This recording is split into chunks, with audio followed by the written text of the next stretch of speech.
Today's sunnah is to spend on your family for the sake of Allah subhanahu wa ta'ala.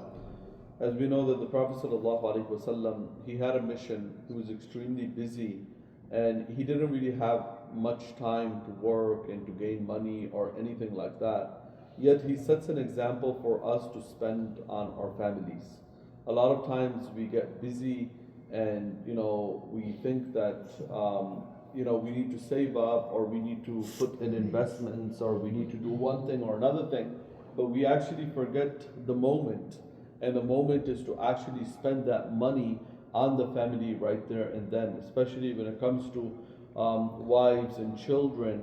Sometimes the only thing that they get from anybody in the world is the husbands, and so that's why it's extremely important that we actually make a deliberate effort. Sometimes we think that, okay, you know what, I'm providing the house, I'm providing the food, I'm providing this, that. So we think that already it's being spent, right? But it's also, the sunnah is to make deliberate effort to spend on one's family as well. Because we know that family is the strongest bond that's there in society. And sometimes I've seen so many times where a husband, just because he doesn't spend enough on the family, or just because he withholds, just that is enough to ruin the family, right? I've seen so many examples. Oh, the husband doesn't spend, the husband doesn't do this, the husband doesn't do that, and so because of that, the relationship starts to wither away with time. So it's extremely important that we make time to spend on family, whether that means we go out to eat, whether that means to buy something nice, whatever it may be. Doesn't necessarily have to be just on food, but anyway where we express that love. As I've said yesterday, the Prophet ﷺ, he would say that if you love somebody, go and express to them that you love them. But when it comes to family, if you love them, express it to them through different ways that you love them. If sometimes a family says something that, I wish I could get this thing, or I wish I could get that thing, we don't wait for Mother's Day or Father's Day. Obviously, we should be, doing these things throughout the whole year. If we see that your wife wants something or your children want something, the money is going to go anyway, but rather spend it on the family. And that's why spending money on the family, the blessing of that is you get double rewarded for that. One reward that you get is reward of silatul rahim, which is to strengthen the kinship, strengthen the ties, spending on your family. That's one reward. And the second reward you get is sadaqah, right? That money that you spend on your family is actually sadaqah as well. And so a lot of times we become very generous on spending on other people or giving donations and giving sadaqah and all that. But when it comes to family, we withhold, right? So the sunnah of the Prophet ﷺ is actually to spend on family. With that said, it's also extremely important not to spoil them, especially children, right? When you give them every single thing that they want and you don't look at what's good for them, what's bad for them, especially in kind of a setting where they are, where other people are not getting every single thing that they want, then they grow a sense of entitlement. And that's not good for them either.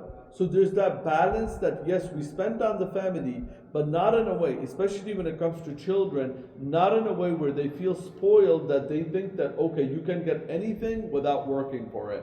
And you can get everything and be better than other people, right? Their hearts should not be attached to materialistic means, right? One is that we deprive them so much that they always are thinking of, how do I get this thing? How do I get that thing? And unfortunately, some kids, they will actually resort to like stealing or one thing and another to get what they want.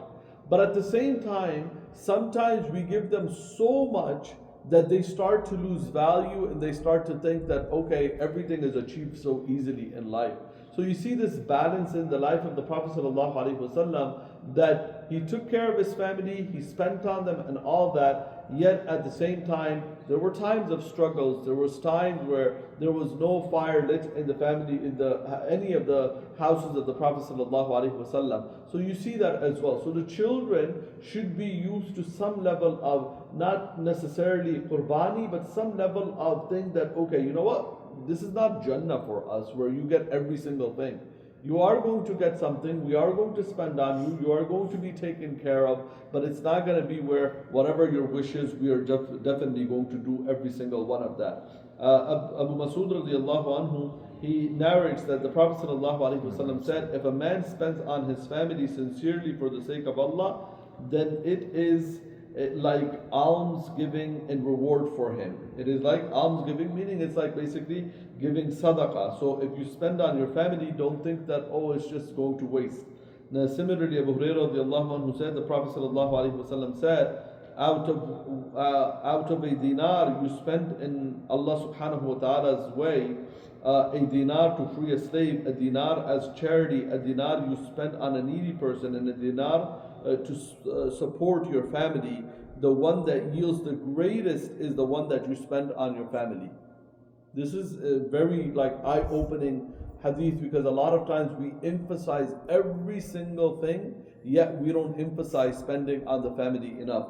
I'll repeat this again. He said, the money that you spend in the path of Allah, right? You might say there's a fundraiser for the masjid, there's a fundraiser for one thing, another. So you're spending on that. Then at the same time, you're spending to free a slave. I mean, it's a big thing to free a slave, meaning helping somebody else.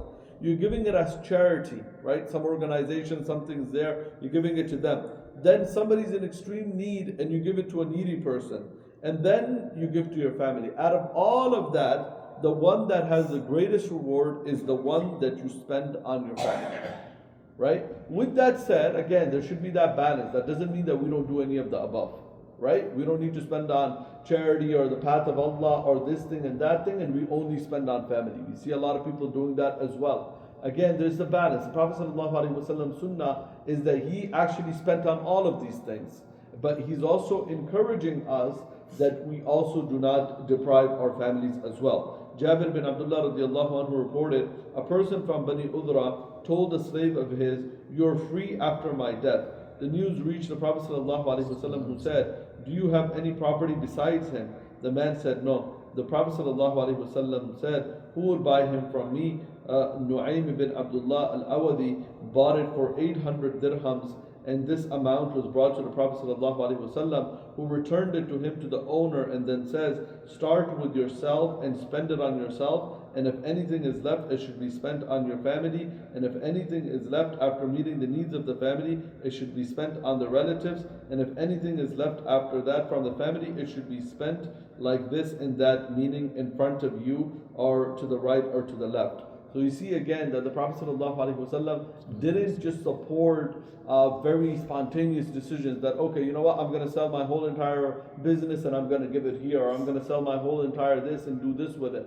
He actually thought very wisely, and he thought about, okay, yourself, your family, your relatives, all of those things are definitely something that the Prophet ﷺ taught us to think about. Abu Hurairah radiallahu anhu said, the Prophet ﷺ said, the best charity is which is given when you are self-sufficient. Right? When you're self-sufficient, your family is well taken care of, everything is good, then after that when you start to spend on others, Prophet ﷺ is saying that's the best charity. Start spending first on your dependents.